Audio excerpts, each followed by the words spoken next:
শুনবেন সংবাদ শিরোনাম।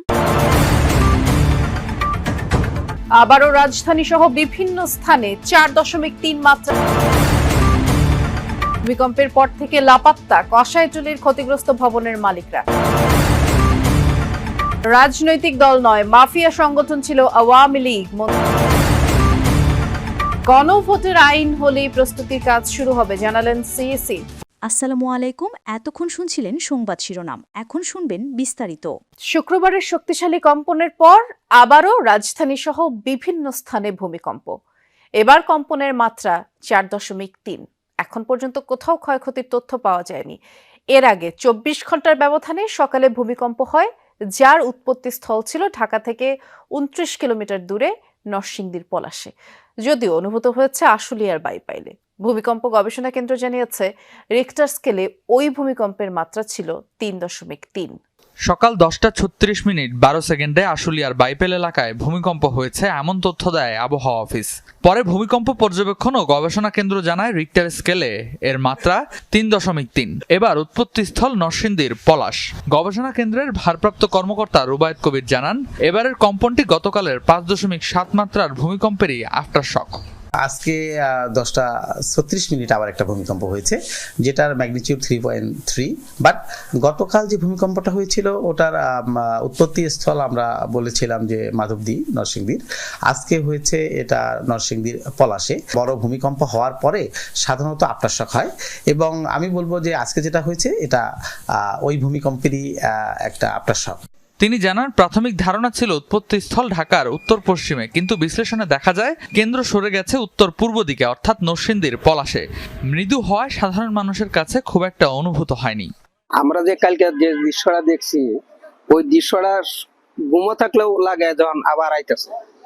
আজকে ডার্কে মনে করেন যে এটা আমরা টের পাইছি না পাইলেও কিন্তু অনুভব করছি যে আবার এরকম ধরনের একটা ভূমিকম্প লাগছে আর কি। এটা আমরা টের পাই না, বিশেষ করে আমি টের পাইনি, এটা টের পাইনি। কালকের এটা তো কঠিন। আমার জন্মের পরে এত বড় দুর্যোগ আর দেখি নাই বা শুনছিও না। এদিকে ভূমিকম্পে নরসিংদীর পলাশ রেসিডেন্সিয়াল মডেল কলেজের মাঠে দেখা দেয়া ফাটল পরিদর্শন করেছে। রাজধানীর বংশালে ভূমিকম্পে ভবনের ধসে পড়া রেলিংয়ের আঘাতে নিহত বাবা ছেলে আব্দুর রহিম ও রিমনের দাফন সম্পন্ন হয়েছে লক্ষ্মীপুরের নিজ গ্রামে। কিশোরগঞ্জের পাকুন্দিয়ায় পারিবারিক কবরস্থানে সমাহিত করা হয় আরেক পিতা পুত্র দেলোয়ার হোসেন ও তার ছেলে ওমরকে। এছাড়া স্যার সলিমুল্লাহ মেডিকেল কলেজ হাসপাতালের শিক্ষার্থী রাফির শেষ ঠিকানাও হয়েছে বগুড়ায় নিজ গ্রামের বাড়িতে। শুক্রবারের ভূমিকম্পে ভবনের ধসে পড়া রেলিংয়ের আঘাতে সেখানেই মৃত্যু হয় তাদের। গ্রামের বাড়ি লক্ষ্মীপুরে মরদেহ পৌঁছালে আর্তনাদ করে ছুটে আসেন স্বজনরা। গাড়ি থেকে বাবা ছেলের মরদেহ নামানোর পর শোকে স্তব্ধ হয়ে পড়ে চারদিক। পরে বেলা 9টায় সদর উপজেলার বশিকপুর গ্রামে আস-সুন্নাহ মাদ্রাসা ও মসজিদ কমপ্লেক্স মাঠে হয় তাদের জানাজা। এরপর পারিবারিক কবরস্থানে সমাহিত করা হয় পিতা পুত্রকে। আমার ভাই গতকালকে সকাল 10:15 সময় বাসা থেকে বের হয়, ভূমিকম্প হয় 10:36 কি 37। তখন আমার ভাই এবং আমার বাতিজা দুইজন স্পট ডেটে মারা যায়। গতকালকে যে ঘটনাটি ঘটছে এটা অত্যন্ত মর্মান্তিক ঘটনা। আমরা আশা করব ভবিষ্যতে যাতে এই ধরনের ঘটনা না ঘটে। ভূমিকম্পের সময় নরসিংদী পলাশের গাবতলী এলাকায় পরিবারের সাথেই ছিলেন দেলোয়ার হোসেন। এ সময় একতলা ভবনের সিলিং ধসে গুরুতর আহত হন দেলোয়ার ও ছেলে ওমর। পরে উদ্ধার করে ঢাকা মেডিকেলে নেওয়া হলে চিকিৎসাধীন অবস্থায় মৃত্যু হয় তাদের।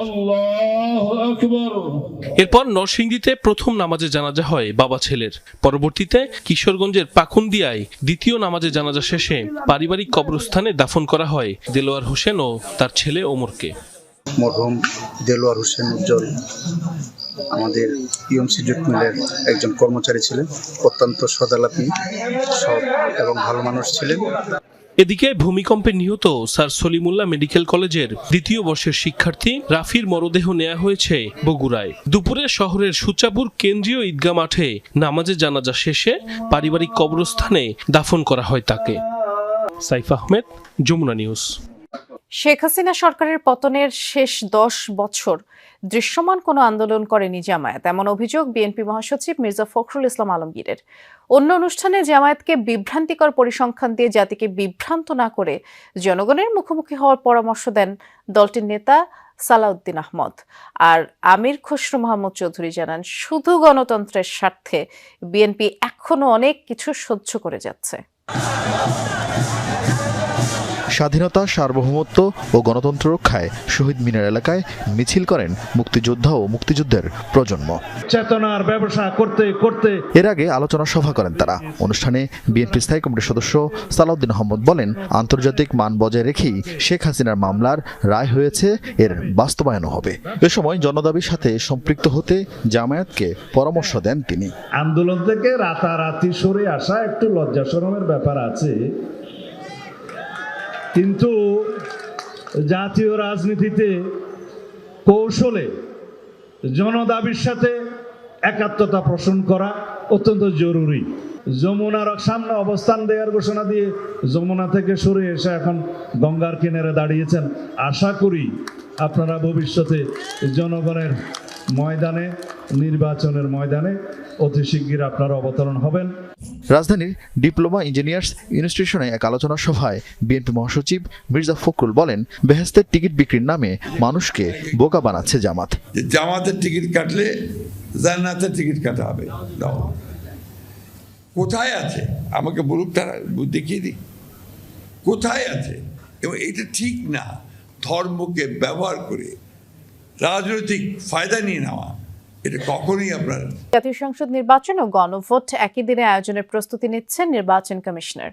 আর এর জন্য অন্তর্বর্তী সরকারের চিঠিও পেয়েছে ইসি। তবে একই দিনে দুটি বড় আয়োজন কমিশনের জন্য বড় চ্যালেঞ্জ বলেই মনে করছেন সিইসি। আইন না হওয়া পর্যন্ত গণভোট ইস্যুতে কমিশন কিছু করতে পারবে না বলেও জানিয়েছেন তিনি। আসন্ন জাতীয় সংসদ নির্বাচন ও গণভোট একই দিনে হবে। এরই মধ্যে দুই ভোটের প্রস্তুতি নিতে ইসিকে চিঠি দিয়েছে সরকার। গুলশানের Asian network for free elections এর কর্মশালার সমাপনীতে সিসি বলেন, একই দিনে দুইটি বড় কাজ করা খুবই কঠিন। আইনটা হলে আইনের মধ্যে বলা থাকবে এই জিনিসটা এটার মধ্যে হানা করতে হবে এবং প্রসিডিউরটা বলা থাকবে। আইনটা না হলে আমার অ্যাকচুয়ালি প্রস্তুতিটা আমরা নেওয়া আমাদের জন্য ডিফিকাল্ট। আমি তো আন্দাজের উপর একটা প্রস্তুতি নিলাম, তারপরে অন্যরকম একটা প্রভিশন আসলো, তাহলে তো একটা সমস্যা। নির্বাচন নিয়ে মানুষের আগ্রহ ও প্রত্যাশা এবার অনেক বেশি। একই সঙ্গে রাজনৈতিক দল ও নেতাদের দায়িত্বশীল আচরণ প্রত্যাশা করেন প্রধান নির্বাচন commissioner. Our all political parties are also speaking that they want a free, fair and credible election. So by saying that, I feel that that is a commitment given by the political parties as well to the nation. So that is another added advantage. But I can assure you, the audience, that our preparation for the election is going on in full swing, and we will remain prepared to deliver what we have committed. নির্বাচনে সামাজিক যোগাযোগ মাধ্যমের অপতৎপরতা ও AI এর অপব্যবহার ঠেকানো challenge মনে করছে EC. For picking up very relevant three areas of discussion for today. The social media, the artificial intelligence and citizen observation in broad terms.